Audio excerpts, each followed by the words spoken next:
지난주와 똑같은 말씀인데 이제 2죠. 사도행전 8장 4절로 25절까지의 말씀을 교독합니다. 제가 먼저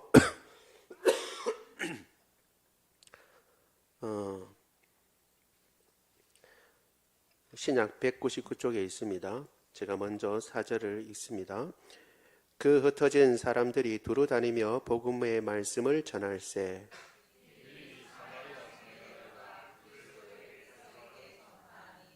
무리가 빌립의 말도 듣고 행하는 표적도 보고 한 마음으로 그가 하는 말을 따르더라.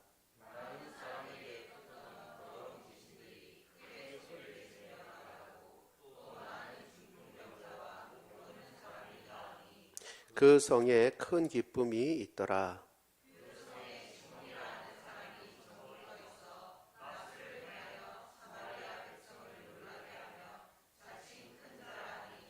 낮은 사람부터 높은 사람까지 다 따르며 이르되 이 사람은 크다 일컫는 하나님의 능력이라 하더라.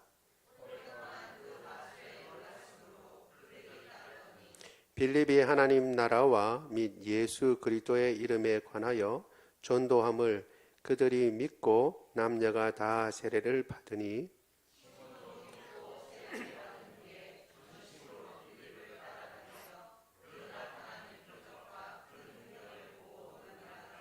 예루살렘에 있는 사도들이 사마리아도 하나님의 말씀을 받았다 함을 듣고 베드로와 요한을 보내매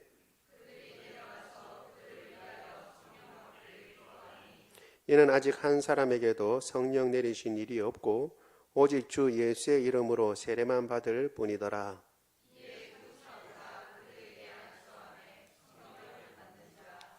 시몬이 사도들의 안수로 성령 받는 것을 보고 돈을 들여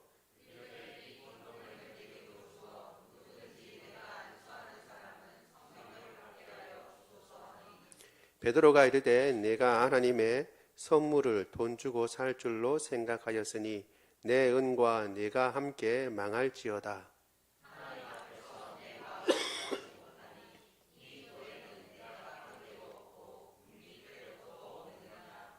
그러므로 너의 이 약함을 회개하고 주께 기도하라.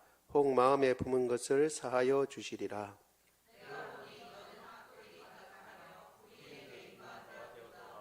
시몬이 대답하여 이르되 나를 위하여 주께 기도하여 말한 것이 하나도 내게 임하지 않게 하소서 하니라. 두 사도가 주의 말씀을 증언하여 말한 후 예루살렘으로 돌아갈새 사마리아인의 여러 마을에서 복음을 전하니라. 아멘. 우리가 사도행전을 지금 계속 보고 있는 가운데 지난 시간에는 사마리아에 복음이 전해진 것을 우리가 같이 살펴보았습니다. 오늘 본문 가운데에서 특별히 시몬이라고 하는 마술사를 집중해서 지난주에 같이 보면서 생각지도 못했던 그리고 전혀 전도할 아직 때가 안 이르렀다고 생각했는지 전도하지 아니하였던 그 사마리아의 핍박으로 말미암아 어쩔 수 없이 흩어지면서 복음을 전하였고 그리고 그 복음을 전하는데 사마리아도 하나님의 말씀을 받았다라고 하는 놀라운 일들이 일어났습니다. 그런데 사마리아에 있는 한 사람 마술사였던 시몬이라고 하는 사람이 자기가 마술 행하는 것보다 더 놀라운 일들이 일어나니까 깜짝 놀라고 예수를 믿고 또 빌립에 행하는 것을 보고 그를 쫓아다녔는데 문제는 이제 이 소식을 듣고 예루살렘에서 사도 2명을 파송했죠. 베드로와 요한을 파송해서 일의 진위를 이제 알아보려고 파송을 했던 것입니다. 그런데 그 파송에서 보니까 예수님을 믿고 세례는 받았는데 성령께서 임하신 일이 없었어요. 그래서 기도해서 안수하고 성령이 안수하자 성령이 임하게 됩니다. 그 일을 보고 이 마술사 시몬이 더 놀라고 내가 누구든지 돈을 주면서 내가 누구에게든지 안수하면 그 사람도 성령을 받게 해달라라고 하는 이런 터무니없는 요청을 합니다. 예수님을 믿고 안 믿고 상관없이 자기가 안수하면 성령을 받게 해달라는 것이죠. 이 이야기를 듣고 베드로와 요한이 이 도에 대해서 네가 관련이 없다, 이런 어처구니 없는 말을 하는 거 보니까 네가 회개하지 않으면 네 돈과 함께 망하게 된다라고 얘기를 하니까 이제 시몬이 그렇게 하지 말기를 위해서 기도해 달라고 요청하는 부분이었습니다. 우리가 이 부분에서 하나님께서는 핍박을 통해서도 하나님의 일들을 행하시고, 우리의 상황이 어렵고 힘든 경우라고 생각하는 가운데 오히려 우리가 생각했던 한계를 뛰어넘는 경우가 있다라는 것을 같이 살펴보았죠. 그래서 우리 생각에 미치지 못하고 뭐라고 결정을 지은 것은 아닌데, 우리의 삶 가운데 경험과 우리가 아는 지식 한계 내에서 그냥 머물고자 하는 것을 하나님께서 그 너머까지 이끌고자 하실 때에 어떤 걸 쓰신다고요? 종종 핍박과 어려움을 사용하시는 것입니다. 고난을 통해서 전에는 알지 못했던 영역까지 넘어가게 되는데, 대표적인 경우가 욥이라고 우리가 얘기를 했고, 또 아브라함도 그런 경험을 했더랬습니다. 이와 마찬가지로 우리에게 오는 고난을 단순히 어려움으로만 생각할 것이 아니라 하나님께서 우리의 경계와 우리의 한계를 뛰어넘게 하시는 하나님의 방법이기도 하다는 것을 기억해야 하고, 또 시몬이 생각했던 것처럼 어떤 하나님의 은사나 성령이 내리시는 것이 단순히 어떻게 한 사람, 그 사람에게 달렸다고 생각하는 것이 이와 같이 베드로와 요한이 말한 것처럼 엄청난 잘못이고 하나님을 모독하는 것이다 라고 우리가 같이 살펴보았습니다. 왜냐하면 하나님의 능력이 사람의 경건에 달려있다고 생각하는 것과 같은 것이기 때문에 그렇습니다. 말은 돈 주고 산다는 것이지만 돈 주고 사는 것이든 경건이든 뭐든 사람에게 달려있다고 생각하는 그 자체가 사실은 불경한 생각입니다. 왜냐하면 성령은 하나님이시고 우리가 삼위일체 하나님을 믿잖아요. 하나님이시고, 그래서 하나님께서는 사람에 의해서 사람의 경건에 의해서 좌지우지 하시는 분이 아니라 당신의 뜻대로 행하시는 분입니다. 은사도 마찬가지고 우리가 말하는 표적도 마찬가지입니다. 그래서 사람의 능력, 그러면 어떻게 해요? 제일 수련을 많이 쌓고, 어떻게 해요? 말씀도 많이 읽고, 기도를 오래 한 사람이 손을 얹으면 이적이 일어날 것이고 놀라운 일들이 일어날 것이고 하나님께서 하신 증거가 더 풍성하게 나타날 것인데, 우리가 지금까지 살펴본 것처럼 스데반이라고 하는 사람은 가장 하나님께서 기뻐하시는 사람 중에 한 사람이었는데 먼저 죽어버렸어요. 그 스데반을 통하여 무슨 이적이나 표적이 일어난 것은 어떻게 해요? 그 앞에 있었지만 죽을 때도 표적이나 이적이 일어나지 않고 그냥 죽었다는 거죠. 그러니까 그런 것들을 해서 사람의 능력을 높이는 것, 경건을 높이는 것은 어리석은 것입니다. 예전에, 지금도 그런지 모르겠지만 예전에 한때 부흥사라고 하는 분들이 이렇게 많이 있을 때가 있었습니다. 그래서 교회를 돌아다니면서 부흥회를 이끌고 했는데, 그 중에 들어는 참 지금으로 생각하면 참 어처구니 없는 것도 있습니다. 뭐냐면 성령을 받아라 라고 그렇게 얘기를 하고 마치 뭔가 던져주는 것처럼 막 이렇게 하죠. 공을 던지는 것처럼. 그러면 다 그 손끝에 이제 자기가 들어가려고 전부 다 여러분 지금 생각하면 웃으시죠? 그때는 웃는 게 아니었어요. 전부 다 그러한 부흥사님을 쫓아다니는 군대가 있었어요. 부대가 있었어요. 그래서 다 성령 받고 어떻게 해요? 방언도 말하고 나도 능력을 행한다고 생각했던 것입니다.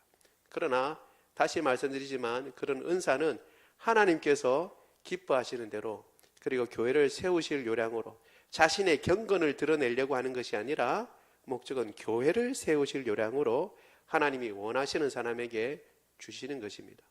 따라서 방언을 말한다, 방언으로 기도할 수 있다는 것은 자랑이 아니라 교회를 위해서, 공동체를 위해서 더 헌신해야 할 책임이 큰 것이고, 그리고 방언을 받지 못했다고 해서 그것이 개인의 수치심이 되거나 어려움이 되는 것은 아닙니다. 그런데 목사들도 예전에는 그랬어요. 예전에 옥하는 목사님 한번 말씀하신 적이 있는데, 당신도 이제 방언을 못 하시는 거예요. 방언을. 그래서 성도들 중에는 방언으로 막 기도하는 권사님이나 또는 집사님들이 계신데 본인이 방언을 못 하니까 이게 뭔가 좀 목사가 좀 눌리는 기분이 들었던 모양이죠. 그래서 방언 받겠다고 이제 올라가셔서 또 한참 나무 뿌리 붙잡고 이제 기도를 하시다가 본인 깨달음이 있어서 그 방언 하나님 주신다는 것을 다시 한번 이제 확인하고 돌아와서 그 다음에는 이제 그런 생각을 갖지 않으셨다라는 그런 말씀을 하신 것도 제가 들은 적이 있습니다. 그러니까 방언을 하고 안 하고가 중요한 것이 아니라, 능력을 행하고 안 하고가 중요한 것이 아니라, 삶이 하나님 앞에 붙들림 바 됐는지, 주님의 말씀 앞에 바로 서는지, 그것이 더 중요한 것입니다. 그리고 그러한 능력과 은사가 나타나면 반드시 그 사람이 아니라 하나님이 높임을 받고 하나님께 영광이 돌려져야 되는데, 오히려 그런 능력이 나타나서 사람이 부각된다면 그 사람에게는 큰 시험거리요, 오히려 그러한 은사를 받지 않은 것이 나을 정도로 큰 이제 부담감이 될 수가 있다는 것을 기억해야 합니다. 그래서 지난 시간에 그런 능력은 하나님께서 주시는 것이지, 사람이 돈 주고 살 수 있는 것도 혹은 사람의 어떤 개인적인 능력에 달려 있는 것도 아니다 말씀드렸습니다. 그래서 우리가 누구에게 세례를 받은 것도 사실은 그렇게 중요한 문제가 아닙니다. 문제는 내가 믿음으로 아버지와 아들과 성령의 이름으로 세례를 받는 것입니다. 그래서 어떤 분들은 내가 유명한 목사님에게 세례를 받았다고 그것도 자랑거리입니다. 네. 세례 증서에 세례 주신 분이 어떤 목사님이다 라고 얘기하는데, 물론 이제 그런 분께 받으면 그 개인적으로 기쁨이요 또 영광이 될 수 있을지 모르지만, 그 사람의 능력이나 그 다음에 영적인 성장에는 사실은 어떤 분이 세례를 베푸시든지 아버지와 아들과 성령의 이름으로 세례를 받으면 그것으로 충분한 것입니다. 넘치는 것이라는 것을 여러분 기억하시면 좋겠습니다.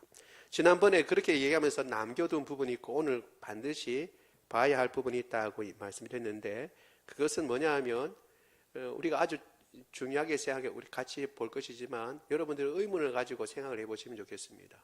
왜 사마리아에서는 예수님을 믿을 때 바로 성령이 임하시지 않았냐라는 것입니다.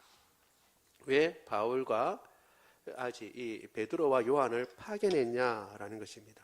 그냥 성경을 읽으면 여러분들 잘 모르고 그런가 보다라고 하지만, 오늘 본문에서 우리가 의아하게 생각해야 할 부분이 있습니다. 생각해야 합니다. 뭐냐 하면, 왜 사마리아에서는 빌립이 전도를 했을 때 여러 가지 이적 표적도 나타나고 그리고 예수님 믿고 세례도 받았는데 뭐가 안 임했다고요? 성령께서 임한 사건이 있지 않아 있습니다. 지금과 다르게 왜 그런가라고 하는 것을 사실은 의문을 가지고 그 문제에 대해서 우리가 답해보면서 같이 이제 본문을 살펴보면서 해결을 받고 또 이것이 어떤 의미인가라는 것을 우리가 살펴보려고 합니다. 첫 번째, 오늘 본문 가운데 우리가 살펴보려고 하는 건요, 첫째, 같이 읽겠습니다. 시작. 베드로와 요한을 보내매. 사도 중에 베드로와 요한을 보냈다는 거죠. 우리 오늘 읽은 본문 중에서 사도행전 8장 14절을 같이 읽겠습니다. 시작. 예루살렘에 있는 사도들이 사마리아도 하나님의 말씀을 받았다 함을 듣고 베드로와 요한을 보내매. 아멘. 이 말씀을 받았다라는 것은 단순히 그냥 말씀을 들었다라는 그런 의미가 아니라 구원의 말씀을 듣고 복음을 듣고 구원을 받았다라는 그런 말을 이야기하는 것입니다. 요약해서. 그래서 이 이야기를 듣고 베드로와 요한을 보냈습니다. 우리가 중요하게 생각해야죠. 이때 뭐냐면 구원을 받았다 하는 것을 듣고 베드로와 요한을 보낸 것입니다. 베드로와 요한이 가서 그 다음에 알고 보니까 성령을 받은 적이 있어요, 없어요? 없었다는 것을 그때 알게 된 거죠.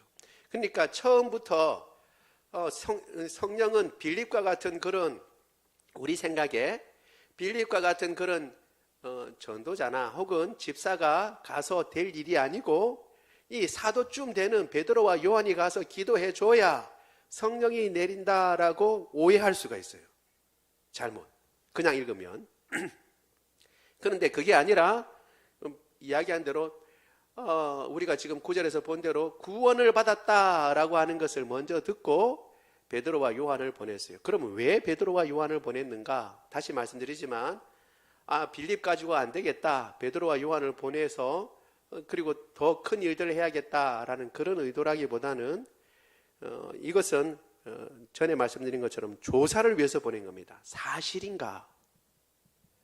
그것이 사실인가라는 것을 알려고 사실은 보낸 거예요. 왜?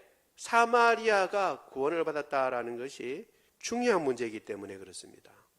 왜 중요한 문제냐면 지금까지 이스라엘 백성들은 이거 지금 사도들도 포함해서 다 구원은 이스라엘 백성들, 아브라함의 자손들에게만 허락된 것이다 라고 생각했고, 혹은 아브라함의 자손이 아니라 하더라도 하나님을 믿겠다고 유대인이 된 사람들, 유대인이 구원을 받는다라고 생각했기 때문에 그렇습니다. 그런데 문제는 사마리아가 구원을 받는다라고 하면 이제는 이 경계를 뛰어넘는 거예요. 유대인 외에 다른 사람도 복음을 듣고 구원을 받는다라고 하는 것이 이제 확실시 되는 것입니다.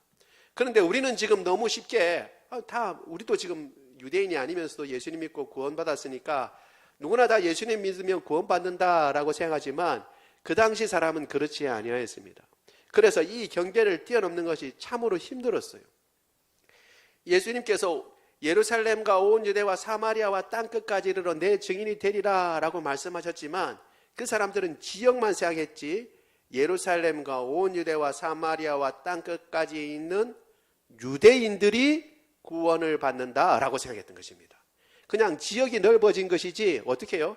거기까지 가 있는 모든 유대인들은 구원을 받는다라고 이렇게 생각을 했지 거기에 있는 모든 민족이 구원을 받는다라고 생각하지 아니했습니다. 심지어 마태복음에 우리가 잘 아는 9절에 모든 민족에게 너희는 가서 모든 민족에게 복음을 전하라고 그러셨잖아요. 예수님께서 전하라는 말씀을 들었지만 이들은 그것을 듣고도 그 한계를 뛰어넘지 못했어요.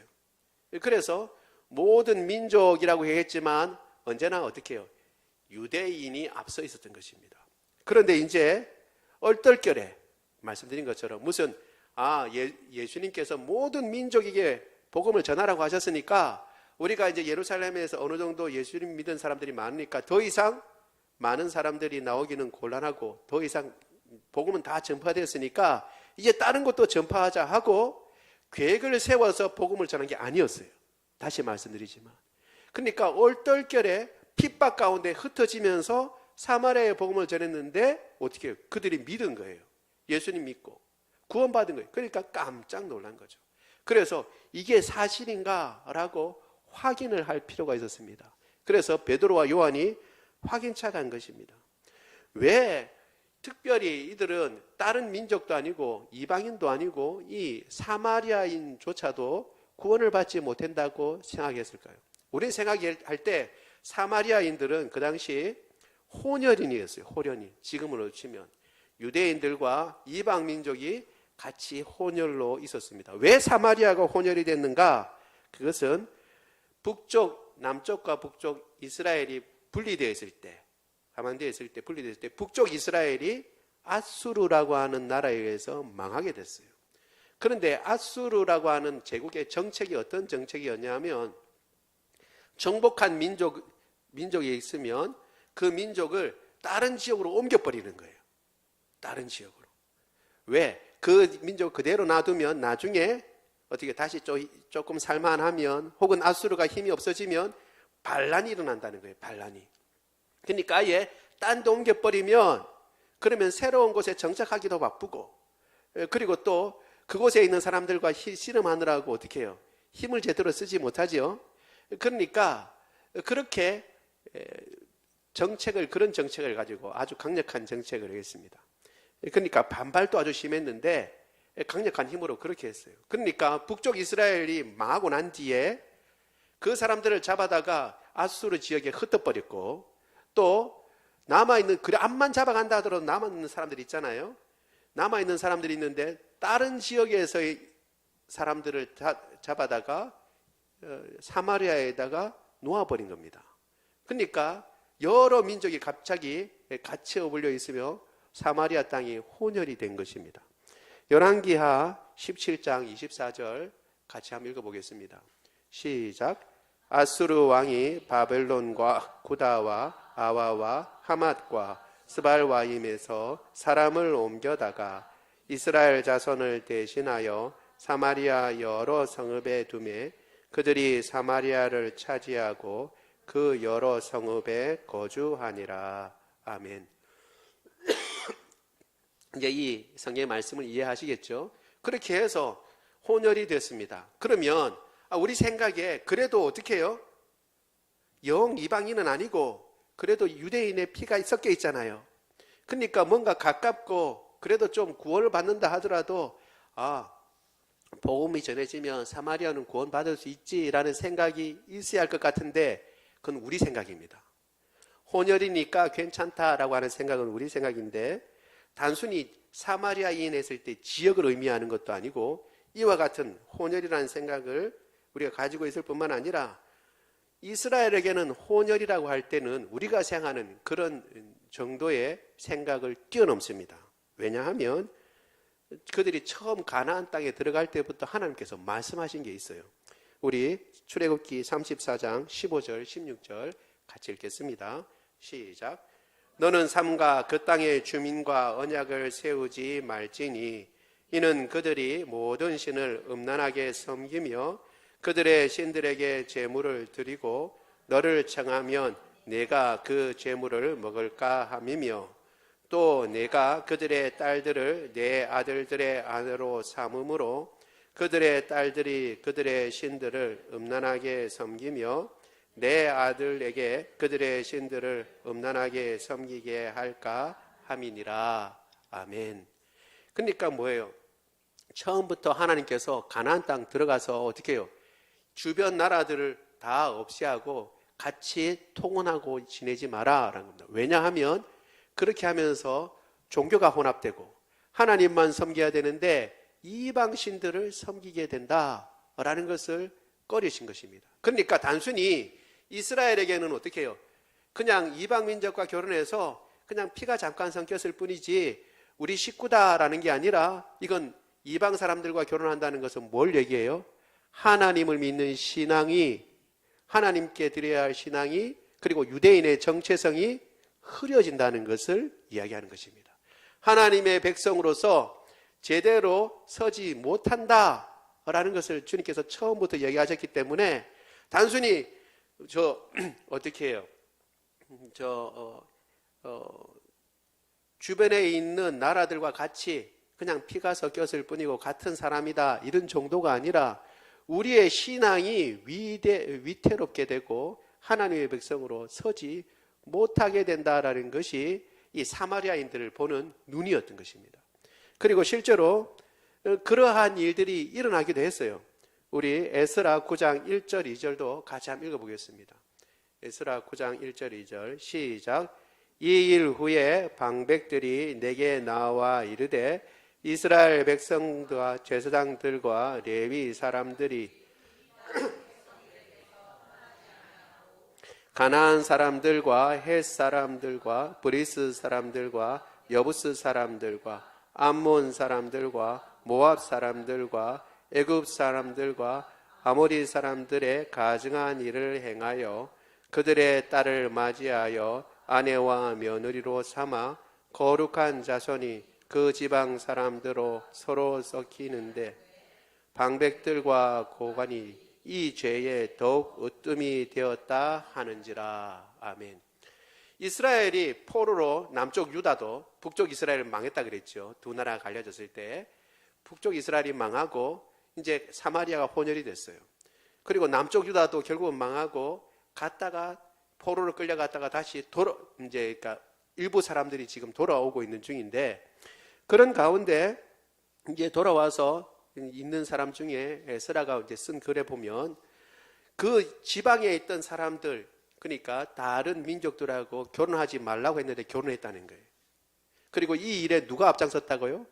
제사장과 레위 사람들과 같은 지도자들이 앞장을 서서 이 큰 죄라고 그랬어요.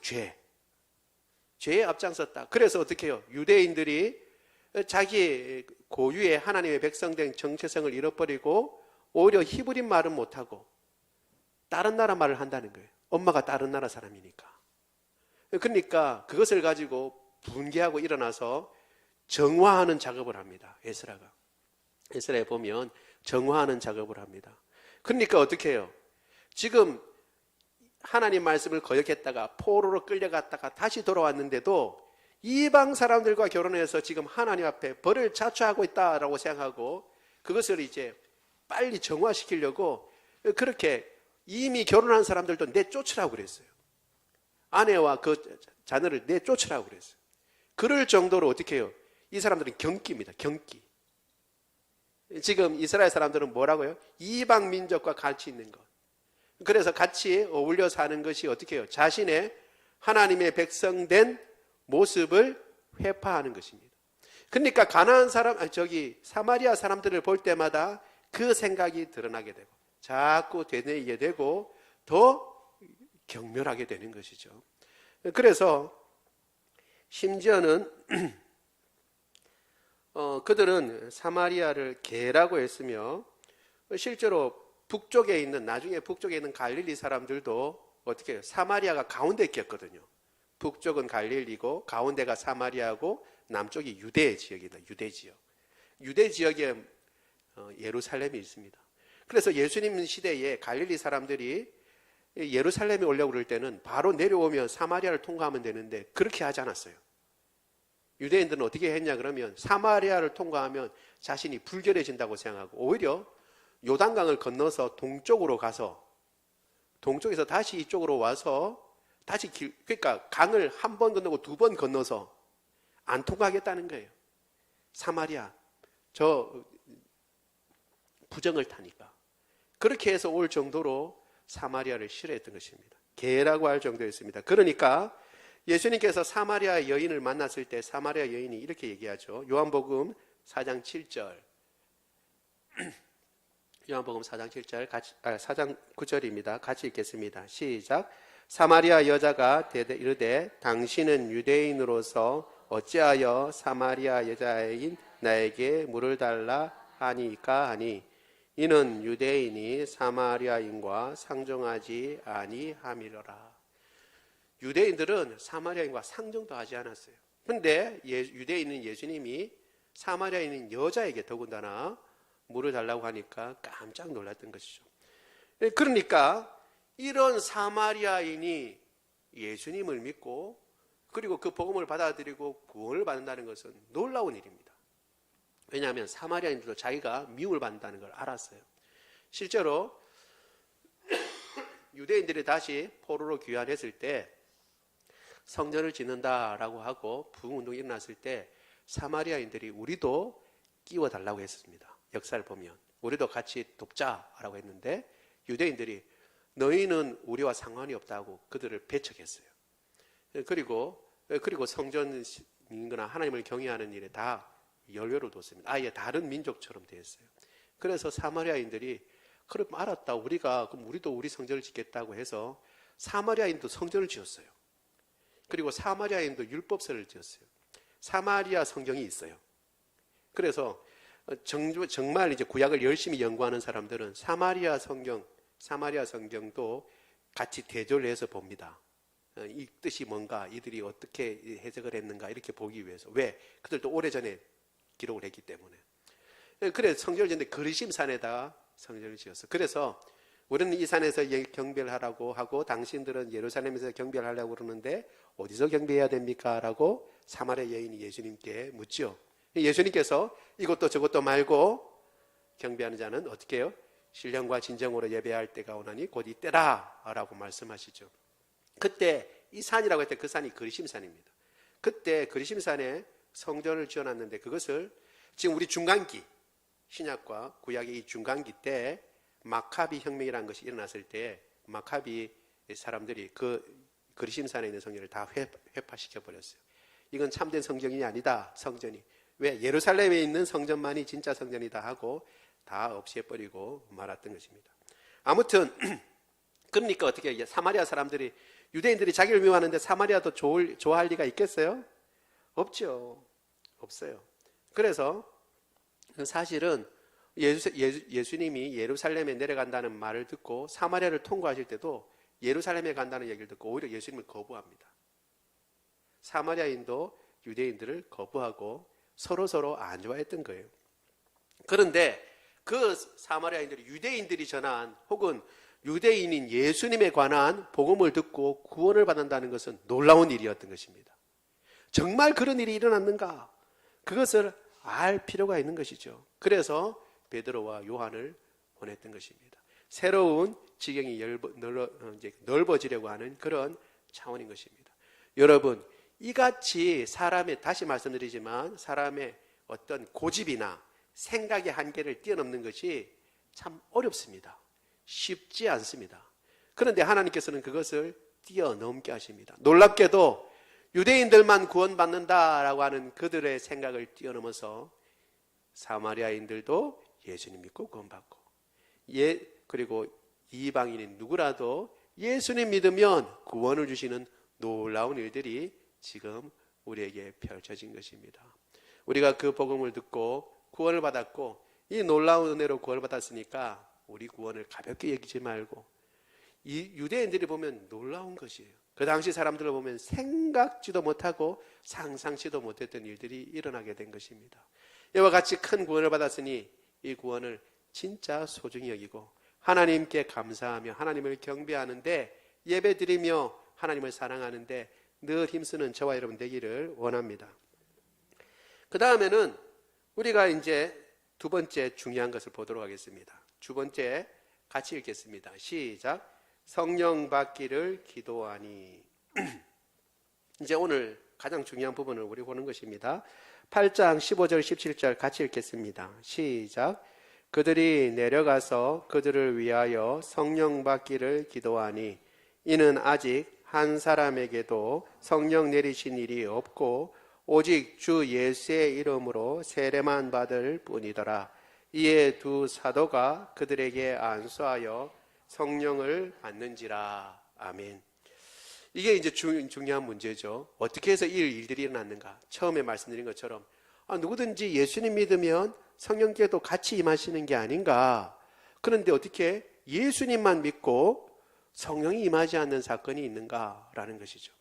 이 사건을 이해하는데 제가 앞서 말한 그 중요한 문제 1번 첫 번째 걸 중요하게 계속 얘기했던 이유가 바로 여기에 있는 것입니다. 뭐라고요?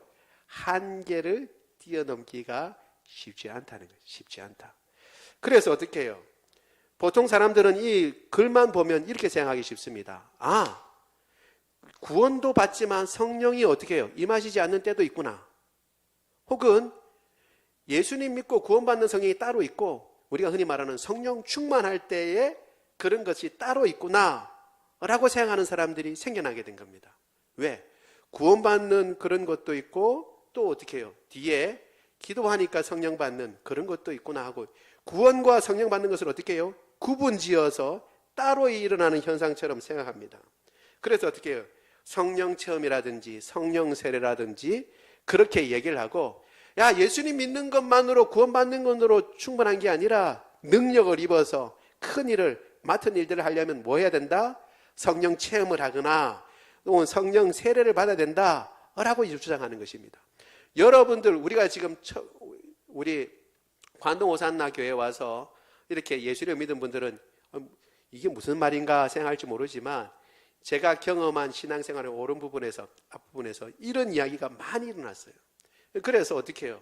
네가 지금 이렇게 믿음 생활하는데도 힘없고 뭐 믿는 둥 마는 둥 하는 것 같고, 그리고 전혀 이렇게 능력에 힘을 받지 못하는 건 뭐가 부족한 거기 때문이다? 성령께서 임하시지 않은 것이니까 성령 받기를 위해서 기도해라 라고 얘기를 하고, 또다시 그러면 어디로 간다고요? 네, 성령 주는 대로 가야죠. 이제 성령 받으려고 하니까 또 이제 사람들을 찾아다니는 겁니다. 성령 받겠다고 기도원도 가고 어디도 가고 그렇게 하는 겁니다. 여러분, 그런데 이 본문이 그걸 얘기하느냐 하는 거예요. 근데 여러분, 이렇게 생각하기가 쉬운 게 그냥 읽으면 그렇게 생각합니다. 왜냐하면 처음에 오순절날 성령 임한 것도 여러분 생각해 보세요. 오순절날 성령 임하셨을 때 제자들이 그때 예수님 믿었어요? 아니죠. 이미 예수님 믿고 구원받은 사람입니다. 그리고 난 뒤에 성령이 임하셨잖아요. 그러니까 그때도 그렇고 지금 이 어디예요? 사마리아도 그렇고. 그러니까 예수님 믿고도 나중에 성령 받는 일이 따로 있을 수 있다라고 이렇게 생각하기 쉬운 겁니다. 그런데 여러분 잘 생각해야 됩니다. 오순절날 성령 임하셨을 때 그 사건이 어떤 거냐? 정말 그걸 제2의 성령 체험이나 그걸 얘기하느냐? 그렇지 않다는 거예요. 우리 요한복음 14장 16절 같이 한번 읽어보겠습니다. 시작. 내가 아버지께 구하겠으니 그가 또 다른 보혜사를 너희에게 주사 영원토록 너희와 함께 있게 하리니. 아멘. 지금 이게 어떤 사건이냐 하면 예수님께서 제자들에게 나는 이제 이 땅을 떠난다 라고 말씀하시는 중이에요. 그러면서 어떻게 해요? 근데 그가 아버지께 구해서 그가 또 다른 보혜사를 주겠다 그랬어요. 또 다른 보혜사니까 또 다른 보혜사라면 원래 보혜사가 있다는 거잖아요. 원래 보혜사가 누구예요? 예수님이에요. 여기 보혜사는 돕는 자예요. 돕는 자. 돕는 배필할 때도 보혜사예요. 보혜사. 그러니까 여자분들은 스스로 자긍심을 가져야 돼요. 돕는 배필이에요. 돕는 배필. 아무튼 보혜사는 어떻게 해요? 예수님이 원래 보혜사는. 예수님께서 쭉 계시면서 제자들에게 복음을 전하시고 예수를 믿고 예수님께서 제자들을 돌보시고 그 믿음이 자꾸 자라도록 가르쳐 주셨어요. 그런데 이제 예수님께서는 십자가 달려 죽으시고 부활 승천하셔서 하나님 보좌 우편에 앉으세요. 제자들과 영원토록 함께 있지 못해요. 그래서 예수님께서 하나님께 구해서 누구를 보내주신다고요? 또 다른 보혜사. 예수님이 하셨던 그런 역할을 하는 또 다른 보혜사를 보내달라고 기도해서 주시는데 그분이 오시면 나처럼 조금 있다 간다? 아니다. 영원토록 너희와 함께 있을 것이다 라고 말씀하셨어요. 그러니까 오순절날 성령이 임하신 것은 뭐냐면 예수님을 대신해서 또 다른 보혜사가 오셔서 제자들과 영원토록 함께 하시는 것을 보여주는 거죠. 그러면 어떻게 해요? 예수님이 있을 때는 예수님 믿고 구원받고 예수님이 보혜사가 되셨어요. 그런데 예수님이 이제 안 계세요. 하늘 보좌 우편에 계세요. 그러면 이제 그 뒤에 복음을 듣고 예수님 믿는 사람은 누굴 통해서? 또 다른 보혜사인 성령을 통해서 구원을 받고 성령께서 영원토록 함께 하신다라는 표적이 뭐라고요? 오순절날 성령이 임하신 거예요. 그래서 영원토록 떠나지 않겠다고 말씀하셨잖아요. 구약의 성령이 임하신 거하고 다르다고 그랬죠. 다윗이 자기가 밧세바를 범하고 난 뒤에 기도한 기도 중에 주의 성령을 내게서 거두지 말아달라고 그렇게 기도하죠. 왜? 성령께서 임하셨다가 떠난 사람을 봤거든요. 자기 두 눈으로. 누굴 봤어요? 앞선 왕인 사울을 봤거든요. 그러니까 그 사울의 처지를 자기가 알기 때문에 자기가 죄를 짓고 사울처럼 되지 않기를 그렇게 간구했던 거예요. 왜 그랬냐면 그때는 성령께서 임하셨다가 떠나기도 하고 그렇지만 지금 오순절날 성령 임하신 것은 예수님 말씀하신 대로 임하셔서 보혜사가 되셔서 영원토록 떠나지 않는 사건이 바로 오순절날 성령이 임하신 사건입니다. 그러니까 그런 사건을 우리가 기억한다면 어떻게 해요? 제2의 성령께서 예수님 믿고 또 제2의 무슨 성령 충만함이 있는 것이 아니라 예수님이 떠나간 자리를 누가 임하신 거예요? 성령께서 임하신 사건이에요. 그러니까 이것을 예수님 믿고 난 뒤에 새로운 능력 받는 시간 이런 게 아니라는 거예요. 여러분 그걸 알는 게 중요하고, 두 번째 오늘도 중요한 게 뭐였어요? 사마리아도 구원을 받느냐는 거예요. 구원을 받느냐? 그럼 그걸 어떻게 알을까요? 구원 받는다는 것. 만약에 빌립이 전도했을 때 예수님 믿고 다 성령이 임하셨어요. 근데 나가가지고 구원받는 사람들이 전부 다 얘기합니다. 예수님 믿고 다 구원받고 성령이 임하셨다. 그러면 이 예루살렘에 있는 사도들이 어떻게 그 사실을 확인할 길이 있어요? 없어요? 그 현장에 있으니까 받은 사실을 알 수 있는 방법이 없는 거예요. 초기에는 그 사건이 필요한 겁니다. 눈으로 확인하는 과정이 필요한 겁니다. 그래서 어떻게 해요? 그 사실을 조사하러 오고 알아보러 온 베드로와 요한이 그걸 알고 기도했을 때 성령이 어떻게 해요? 그들에게도 임하신 거예요. 그걸 보고 사마리아인도 구원을 받네. 예수님 믿으면 성령께서 임하시고 구원받는다는 것을 어떻게 해요? 알게 되는 거죠. 그러니까 뭔 사실이 일어났을 때 그것을 사실이라는 것을 어떻게 알아요? 사실을 나타내는 증거가 있어야 되고 증인이 있어야 되죠. 그렇죠? 증인이 증거를 또 이야기를 해야 되죠.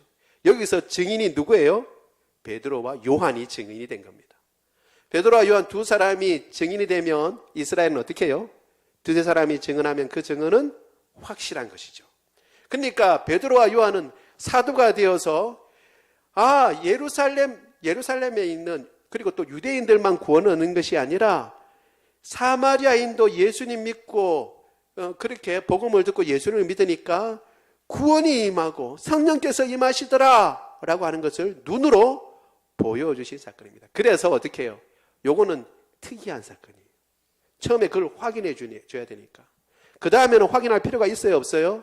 그 다음에 확인할 필요가 없죠. 그대로 행하면 되죠. 그대로. 그러나 처음 사건은 이게 진짜 맞는지 안 맞는지 알 길이 없으니까 어떻게 해요? 다른 방법이 필요했던 것입니다. 눈으로 확인하는 방법. 그래서 이런 사건이 일어난 것이지 다른 게 아니라는 거예요. 그래서 성경 다른 데 보면 이렇게 얘기하고 있죠. 심지어 베드로도 이렇게 얘기하고 있습니다. 사도행전 2장 38절 39절 같이 한번 읽어보겠습니다. 시작. 베드로가 이르되 너희가 회개하여 각각 예수 그리스도의 이름으로 세례를 받고 죄사함을 받으라. 그리하면 성령의 선물을 받으리니 이 약속은 너희와 너희 자녀와 모든 먼데 사람 곧 주 우리 하나님이 얼마든지 부르시는 자들에게 약속하신 것이라 하고, 여기에 보면 회개하여 예수 이름으로 세례를 받고 죄사함을 받으라. 그리하면 어떻게 해요? 성령의 선물을 받는다라고 했어요. 그리하고 난 뒤에 세례를 받아야 된다, 혹은 기도를 해야 된다, 이런 내용이 없고, 예수님 믿으면 어떻게 해요? 성령을 선물로 받습니다. 이것이 어떻게 해요? 언제 일어났어요? 오순절날 사건이 일어났을 때 설명한 거예요. 그러니까 이건 다른 무슨 조치가 필요한 게 아니라 뭘 강조한 거예요? 예수의 이름으로 세례를 받고 죄사함을 받으라. 그러면 너희가 본 이대로 성령을 선물로 받는다라고 하는 것을 강조해서 얘기한 겁니다. 그리고 성령으로 아니하고는 예수를 주라 고백할 수도 없어요. 우리 고린도전서 12장 3절 같이 한번 읽어보겠습니다. 시작. 그러므로 내가 너희에게 알리노니 하나님의 영으로 말하는 자는 누구든지 예수를 저주할 자라 하지 아니하고 또 성령으로 아니하고는 누구든지 예수를 주시라 할 수 없느니라. 아멘. 성령으로 아니하고는 예수님을 주시라고 할 수 있어요, 없어요? 없어요. 그러니까 이것이 분명한 사건이고 이것이 일반적인데, 다시 말씀드리지만 제일 처음, 그래서 사도행전이 중요하다고 말씀드렸죠.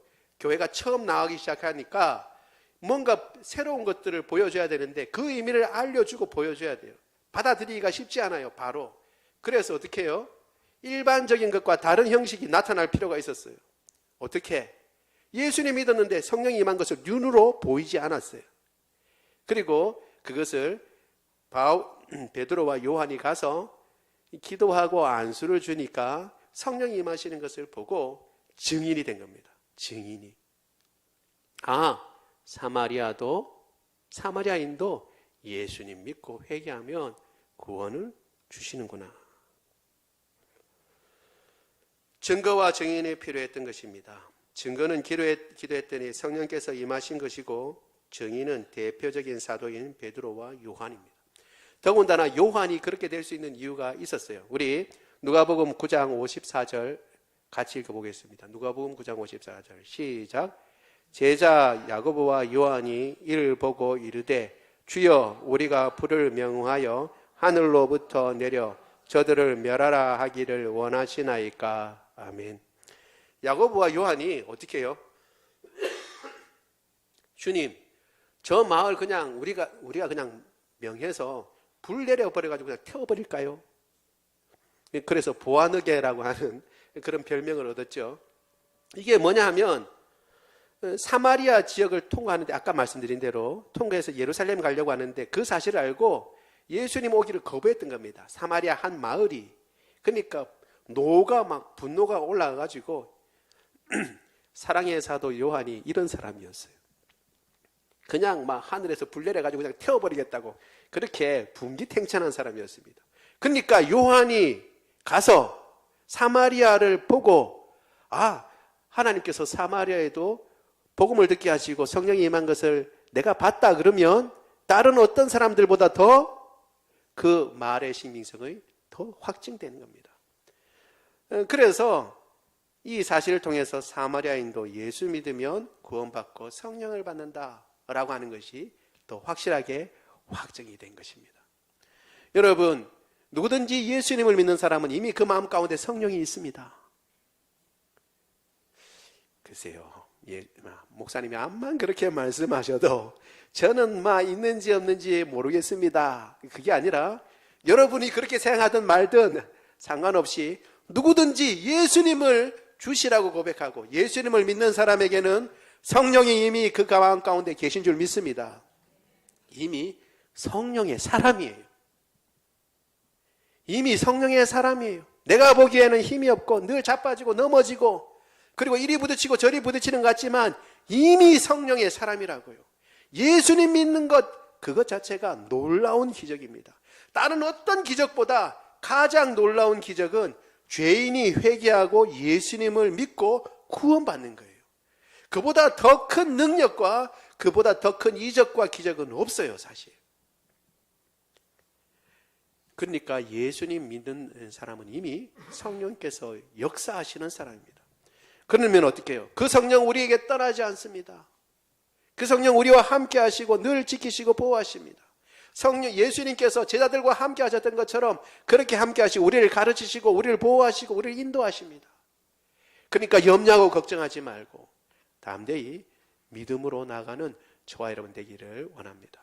우리의 구원은 확실하고 우리를 보호하시는 보호자도 확실하고 그리고 우리가 나가기만 하면 담대히 믿음으로 나가기만 하면 주님께서 우리와 함께 하시도록 하겠습니다. 셋째, 돌아갈새 복음을 전하니라. 아멘. 5절 같이 한번 읽어보겠습니다. 오늘 읽은 말. 두 사도가 주의 말씀을 증언하여 말한 후 예루살렘으로 돌아갈새 사마리아인의 여러 마을에서 복음을 전파하니라. 아멘. 이 25절이 왜 있냐는 거죠. 물론 갈 때는 복음을 전파하지 않고 중요한 일이 있으니까 갔다가 일이 해결하고 나니까 어떻게 해요?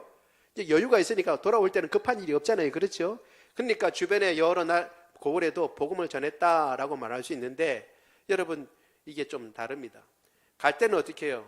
어떤 게 있어요? 급하기도 했지만 사명에서 가기도 했지만 어떻게 해요? 조금은 의아함을 가지고 정말 사실일까 하고 갔던 거죠. 뭐가?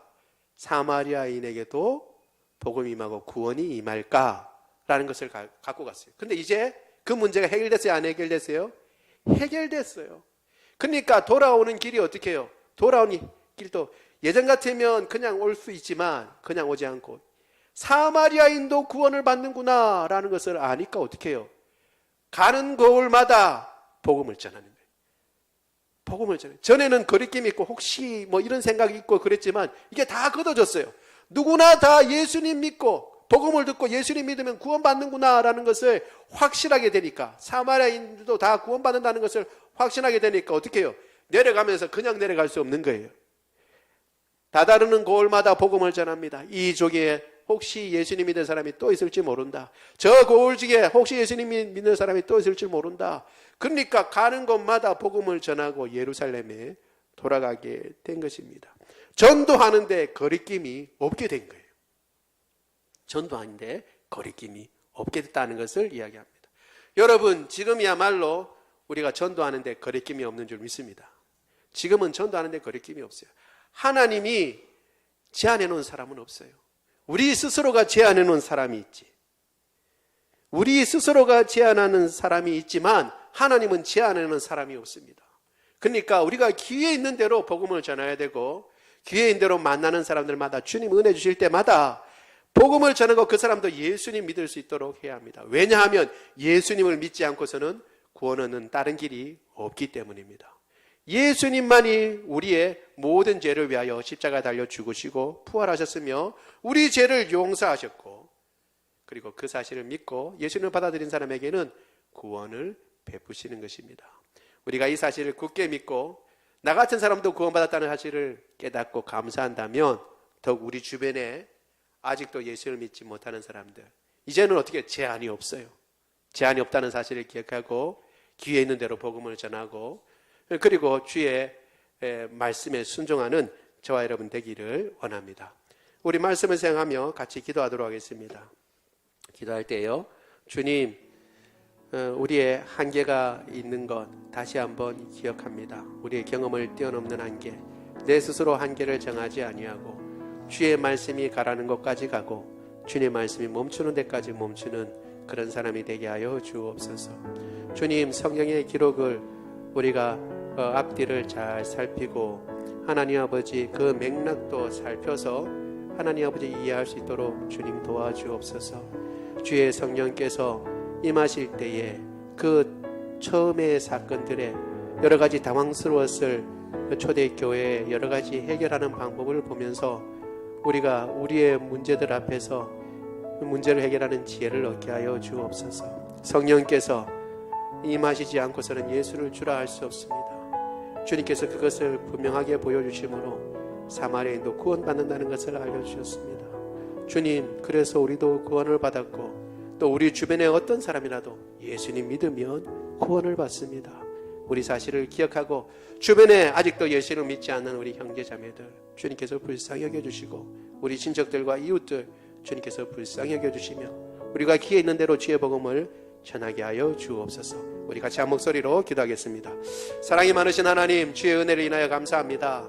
오늘도 주님께서 하나님 아버지 그냥 읽으면 그냥 그런가 보다 하고 넘어갈 수 있는 성경 부분을 같이 우리가 살펴보면서 그 맥락이 어떠한지, 왜 이런 일들이 일어났는지, 왜 사마리아에서는 처음에 성령께서 바로 임하시지 않고 베드로와 요한이 와서 기도하고 안수하자 성령께서 임하시는 놀라운 일들이 일어났는지 우리가 같이 살펴보았습니다. 하나님 아버지, 참으로 그렇게 보면서 주의 성령께서 임하셔서 예수님을 믿는다는 것이 얼마나 놀라운 일인지, 그리고 우리의 그 당시의 모든 한계를 뛰어넘고 경험치를 뛰어넘어서 이방인이 구원을 받는다는 것, 사마리아인이 구원을 받는다는 것이 얼마나 놀라운 일인지를 다시 한번 생각하게 되었습니다. 하나님 아버지, 이와 같은 큰 구원을 주신 주님 감사합니다.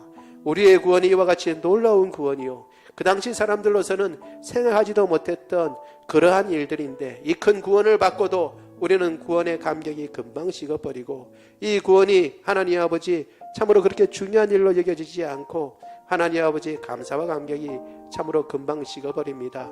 주님 용서하여 주시고 이 큰 구원이 얼마나 놀라운 구원인가를 다시 한번 생각하게 하옵시며, 동시에 이와 같은 구원이 우리에게만 허락된 것이 아니라 사마리아인들에게 그리고 모든 민족에게 허락됐다는 사실을 기억하고 우리 주변에 아직도 주님을 알지 못하는 사람들에게 힘써 복음을 전하는 우리 모두가 될 수 있도록 주님 도와주옵소서.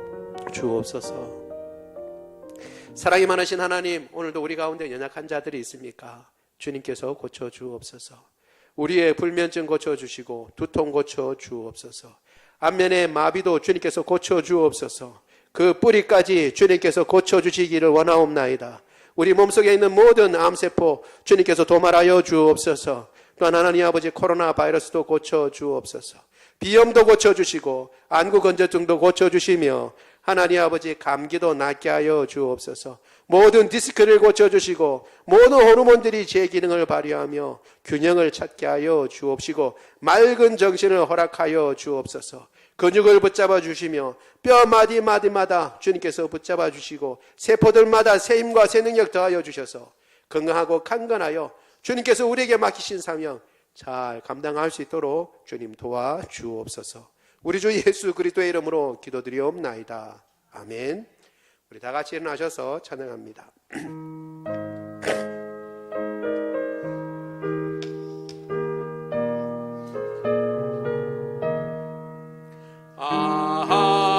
하나님의 은혜로 있을 데 없는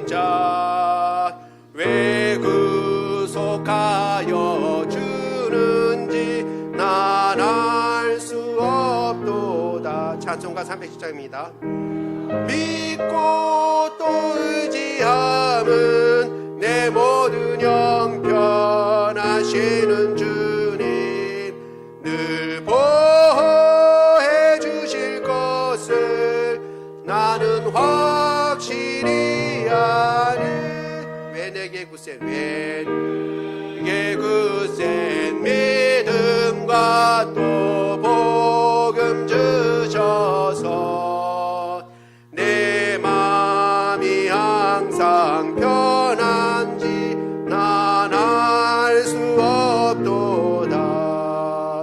내가 믿고 또 의지함은 내 모든 형편하시는 주님 늘 보호해 주실 것을 나는 확실히 아네. 4절합니다. 주 언제 강림하실지 혹밤에 혹낮에 또 주님 만날 그것도 난 알 수 없도다. 내가 믿고 또 의지함은 내 모든 형편하시는 주님 늘 보호해 주실 것을 나는 확실히 아네. 아멘. 지금은 우리 주 예수 그리스도의 은혜와 하나님 아버지의 무궁하신 사랑하심과 성령님의 교통하심이 사마리아에게도 구원이 임하고 사마리아인도 예수 그리스도를 믿어 하나님의 자녀된 것 같이 나도 예수 그리스도를 믿어 하나님의 자녀된 이 놀라운 사실이 큰 감격이요 큰 감사요 큰 은혜임을 깨닫고 동시에 차별하지 않으시고 구분하지 않으시는 주님의 그 은혜를 따라서 내가 제한하지 아니하고 주님께서 부르시는 얼마든지 많은 사람들, 우리 주변에 아직도 예수님을 믿지 않은 사람들에게 주님께서 힘주시는 대로 힘써 주의 복음을 전하겠다고 다짐하는 주의 모든 백성들 머리 위에 지금부터 영원토록 함께 하시기를 간절히 축원하옵나이다. 아멘.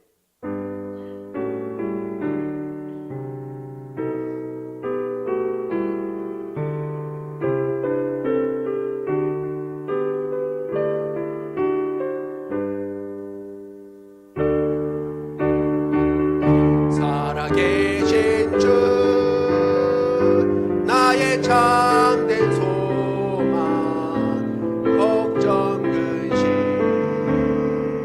전혀 없네. 사랑의 주내 갈 길 인도하니 내 모든 삶의 기쁨 늘 충만하네. 살아계신 주 나의 참된 소망 걱정 근심 전혀 없네. 사랑의 주